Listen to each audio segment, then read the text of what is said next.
یہ بات کہہ دیا یہاں بیٹھنا یہ کرنا وہ کرنا تو وہ ضد کرتی ہے، لیکن ان کو ضد نہیں کرنا چاہیے. ضد سے تعلقات خراب ہوتے ہیں، ضد سے تعلقات کے اندر دراڑیں پڑتی ہیں. اور بہترین عورت وہ ہے جو شوہر کا دل خوش کرے. بہترین عورت وہ ہے جو اپنی باتوں سے، بلکہ اسلام جھوٹ بولنے والے پہ لعنت کی بات کرتا ہے.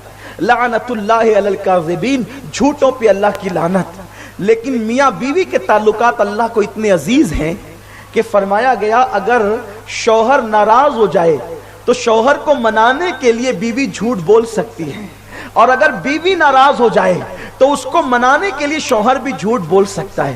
یعنی مثال کے طور پر جیسے کہ اگر بیوی نے کہا کہ ذرا آتے آتے یہ لیتے آنا، اور آپ لانا بھول گئے، نہیں لا سکے، اس نے کہا کہ آپ لائے نہیں، تب آپ یہ کہنے کی بجائے کہ تمہارا نوکر ہوں، تمہارے باپ کا نوکر ہوں، کیوں لاؤں، کیا کروں، دکان بند ہو گئی تھی میں کیا کر سکتا ہوں، یہ کہو گے تو جھگڑا ہوگا. یہ کیوں نہیں بول دیتے معاف کر دیجئے، کل لے آئیں گے انشاءاللہ، آج ذہن سے نکل گیا، یا نہیں لانے تو گئے تھے.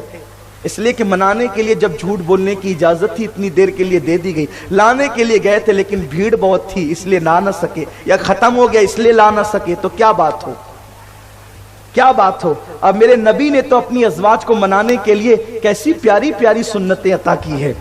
جب اماں جان عائشہ صدیقہ ناراض ہو کے حضور سے بیٹھ جاتی، اچھا جس دن ہماری بیوی ناراض ہو کر کے بیٹھے تو ہماری تمنا ہوتی ہے کہ یہی بات شروع کریں، غرض تو انہی کو ہے، بات یہی شروع. ہم تو ترم کھائیں، ہم تو بات نہیں شروع کر سکتے، ہم تو نہیں منا سکتے، اسے منانا چاہیے، ہم نہیں منائیں گے.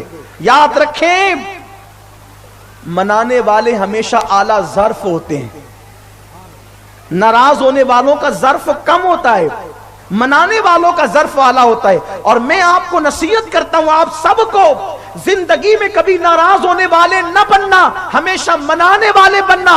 کیونکہ حضور علیہ الصلوۃ والتسلیم کی سنت ناراض ہو کے بیٹھ جانا نہیں بلکہ منانا حضور کی سنت ہے. روٹنے کا سبب تو تم جانو، ہم تو مصروف ہیں منانے میں. اور یاد رکھنا روٹنے میں وہ مزے نہیں آتے جو منانے میں مزے آتے ہیں.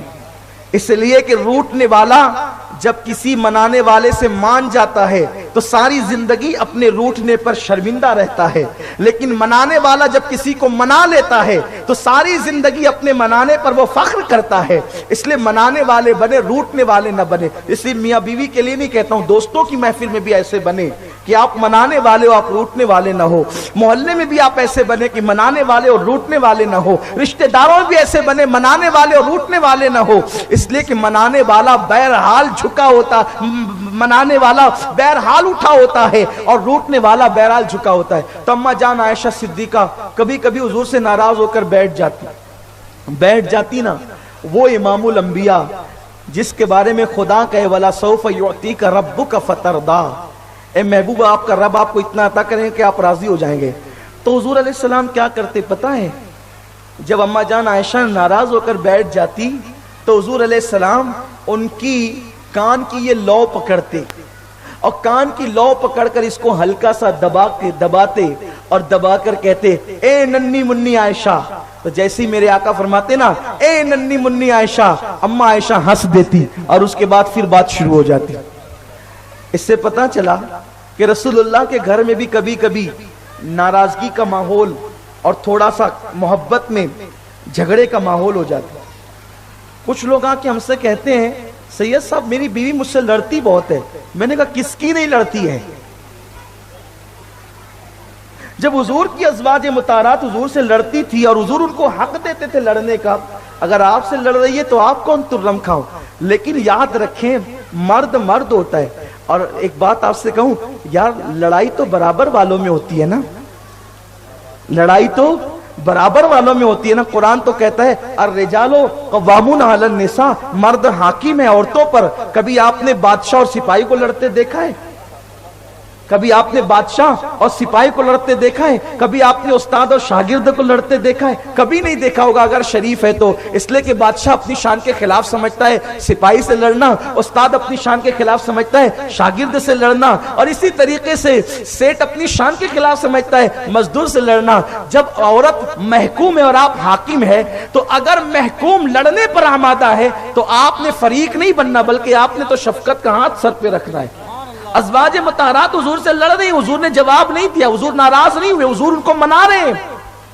تو یاد رکھیں، لیکن کچھ لوگ میرے پاس آ کے بیٹھ کے یہ بھی کہتے ہیں الحمدللہ حضرت میرے یہاں تو بیوی سے جھگڑا نہیں ہوتا۔ میں نے کہا اچھا، بڑے سچے ہیں آپ، بہت سچے ہیں آپ، اور میری بیوی سے میرا جھگڑا نہیں ہوتا۔ ہم نے کہا جب رسول اللہ کے گھر میں ہوتا تو تیرے گھر میں نہیں ہوتا۔ کچھ لوگ تو کہتے ہیں ہمارے یہاں ہوتا ہی نہیں۔ کہا اچھی بات ہے، اللہ کرے نہ ہوتا ہو، لیکن مجھے یقین نہیں آتا، مجھے یقین نہیں آتا۔ اس لیے یقین نہیں آتا کہ حضور تو سب کچھ عطا کرتے تھے۔ پتہ ہے اللہ اکبر، بہت پیاری سی روایت یاد آئی۔ حضور علیہ السلام نے ایک بندے کا تذکرہ کیا، ایک بندے کا تذکرہ، بلکہ وہ تذکرہ حضور علیہ السلام اماں عائشہ کے پاس کر رہے ہیں کہ ایک شخص تھا، اس کی بہت غریب گھرانے میں شادی ہو گئی، اس کی بیوی دبلی پتلی تھی، اس نے خوب کھلایا، خوب پیار دیا، خوب کپڑے پہنائے، اور وہ عورت عورتوں میں کہتی تھی کہ میرا شوہر مجھے جتنا پیار دیتا ہے اتنا کسی کا شوہر کسی کو پیار نہیں دیتا۔ تو جب اس عورت نے یہ بات کہی تو سب نے تصدیق کی۔ تو حضور علیہ الصلوۃ والتسلیم جب یہ بات کہہ چکے تو اماں عائشہ نے حضور کی طرف دیکھا، کہا وہ جو فلاں تھا نا فلاں، وہ اپنی بیوی کو جتنا پیار دیتا تھا عائشہ اس سے زیادہ پیار ہم تمہیں دیتے ہیں، اور میں اسی کی طرح تمہارے لیے ہوں۔ آقا کریم صلی اللہ علیہ وسلم اماں عائشہ صدیقہ سے کبھی شعر بھی سنا کرتے تھے، اور اماں عائشہ صدیقہ وہ کبھی جاہلیت کے زمانے کی کوئی بات بتا کر ان کو ہنسایا بھی کرتے تھے۔ حضور علیہ الصلوۃ والتسلیم کی گھریلو زندگی یہ تھی۔ اس ویڈیو کو شیئر ضرور کیجئے، ہو سکتا ہے آپ کے ایک شیئر سے یہ بات کسی کے دل میں اتر جائے۔